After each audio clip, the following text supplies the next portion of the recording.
అందరికీ నమస్కారం.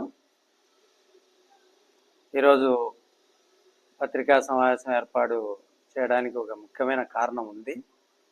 దానికన్నా ముందు కొంచెం గత నెల రోజుల నుంచి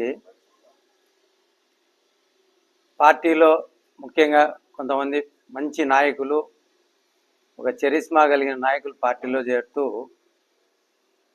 తెలుగుదేశం పార్టీకి ఒక విధమైన ఊపు వచ్చింది. ఆ విధంగా మేము జగన్మోహన్ రెడ్డిని మానసికంగా, రాజకీయంగా దెబ్బ కొట్టే పరిస్థితులు ఉన్నప్పుడు కొంతమంది కొన్ని ప్రలోభాలకు గురై మా మీద లేనిపోని అభాండాలు వేస్తూ కొన్ని పత్రికల్లో కానీ కొన్ని టీవీలలో కానీ కొన్ని వ్యాఖ్యలు రావడం జరిగింది. దానికి నాకు సంబంధించి కొంత వివరణ ఇవ్వాలనే ఉద్దేశంతో ఈరోజు మీ దగ్గరికి మాట్లాడుతున్నాను. అభివృద్ధి విషయంలో కావచ్చు, కార్యకర్తల విషయంలో కావచ్చు, సామాన్య ప్రజలు మా దగ్గరికి వచ్చినప్పుడు అందరికీ స్పందించి మా చేతనైన సాయం చేస్తూ మేము ముందుకు పోతున్నాం రవి ఆధ్వర్యంలో. అలాంటి పరిస్థితుల్లో నిన్నటి పేపర్లో, నిన్న కాదనుకుంటే మొన్న పేపర్లో బాబాయి బరితెగింపు అని ఒక గవర్నమెంట్ భూమి మీద ఒక విషయం రావడం జరిగింది. ముఖ్యంగా ఈరోజు నేను చెప్పదలుచుకున్నది ఏంటంటే, కనీసం ఆ స్థలం ఎక్కడుందనేది కూడా నా పిల్లల సాక్షిగా నాకు తెలియదు. నేను అంత చెప్పుకోవాల్సిన అవసరం లేదు. ఎందుకంటే మేము వ్యవసాయ కుటుంబం నుంచి వచ్చి రాజకీయం చేస్తూ ఉన్నాం. మాకేం పెద్ద పెద్ద ఫ్యాక్టరీలు లేవు, పెద్ద పెద్ద సంస్థలు లేవు, బినామీలు లేరు, బినామీ సంస్థలు లేవు, బినామీ వ్యక్తులు లేరు.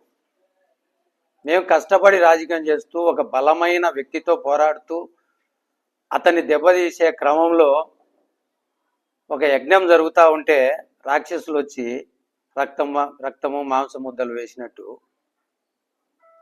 కొంతమంది కలిసి మా మీద అభియోగాలు వేస్తూ కొంతమంది విలేకరులకు ఏదన్నా ప్రలోభ పెట్టి మా మీద కొన్ని ఆరోపణలను చేయడం జరిగింది.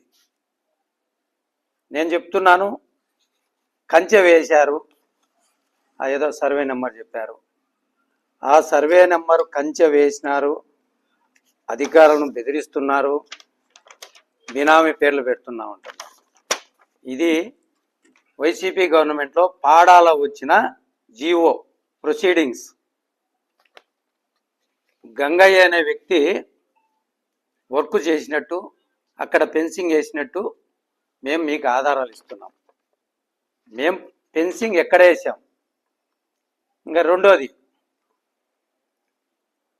ఏది, అధికారులను బెదిరించినది. ఎవరైనా మీకు కంప్లైంట్ ఇచ్చారా? కలెక్టర్కి ఇచ్చినారా? లేకుంటే పోలీస్ స్టేషన్లో ఎవరైనా అధికారులు మా మీద ఏమైనా ఇచ్చారా? 3, బినామీలు అంటున్నారు. ఏమన్నా ఒక అప్లికేషన్ ఏమన్నా మీ ఎంఆర్ఓ ఆఫీస్కి ఏమన్నా బినామీల పేర్లతో ఏమన్నా వచ్చినాయా? ఒకసారి మీరు కూడా విచారించండి దీంట్లో ఎంత నిజం ఉందని. ఒక విశ్వసనీయ సంస్థలో పనిచేస్తూ కొన్ని ప్రలోభాలకు గురై మా మీద ఈ విధమైన అభాండాలు వేస్తే మేము చూస్తూ ఊరుకుంటామా? ఏ రోజు కూడా, ఈరోజు పత్రికాముఖంగా చెప్తున్నా, తల వంచుకుండే పని మాత్రం ఇక్కడ ఎవరు చేయం. తల ఎత్తుకొని చేసే పని మాత్రమే చేస్తాం. పార్టీ మేము ఎప్పుడూ సదా ప్రజల సేవలోనే ఉంటాం. దాంట్లో నేను మరీ ముందుంటా.